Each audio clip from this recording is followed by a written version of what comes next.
Of course, good evening to you, Mr. Shillingford. Good evening. And how are you doing? Fine enough, I think.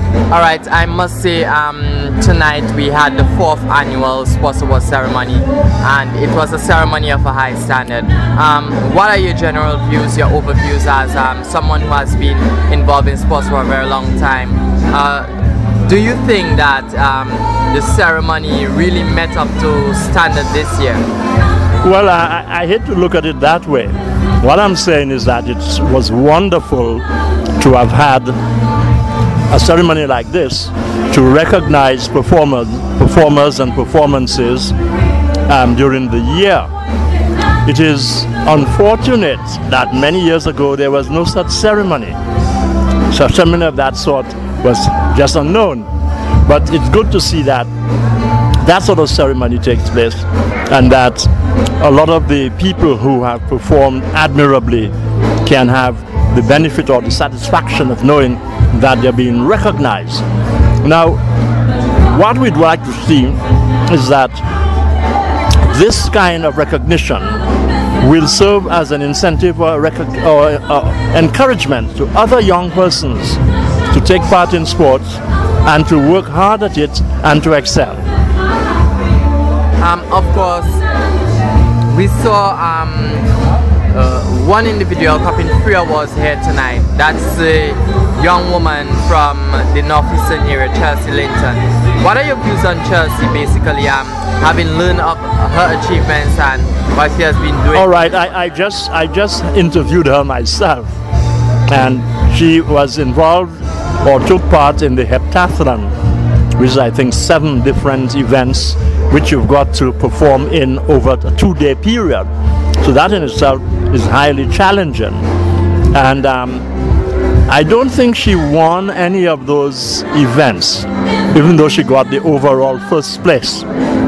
She came 2nd in 1 or 2 of them, and of course points are awarded for your placements or your placings or the exact time you do for a race, the distance you throw, the height you jump. You're given points accordingly.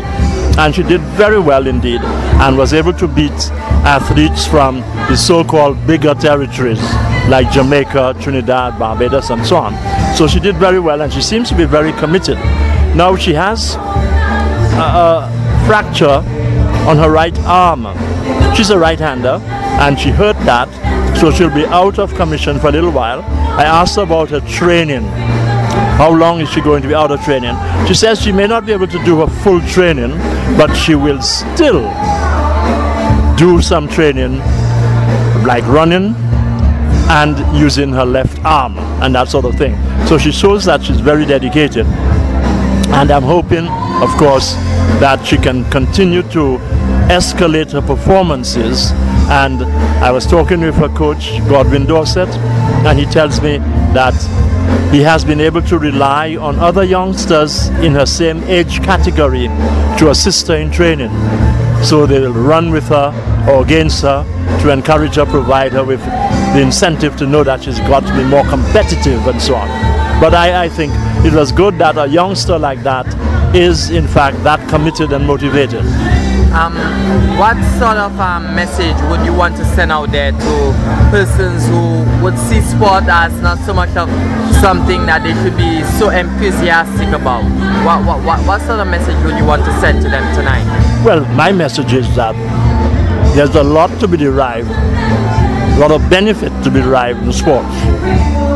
It creates a better community, it creates a better national image, a better youth direction and so on. And then I used to know when I went to school that your best athletes were generally your best academic students. So I would like to think that that sort of message goes across well, and that our people will take sports as something, commendable.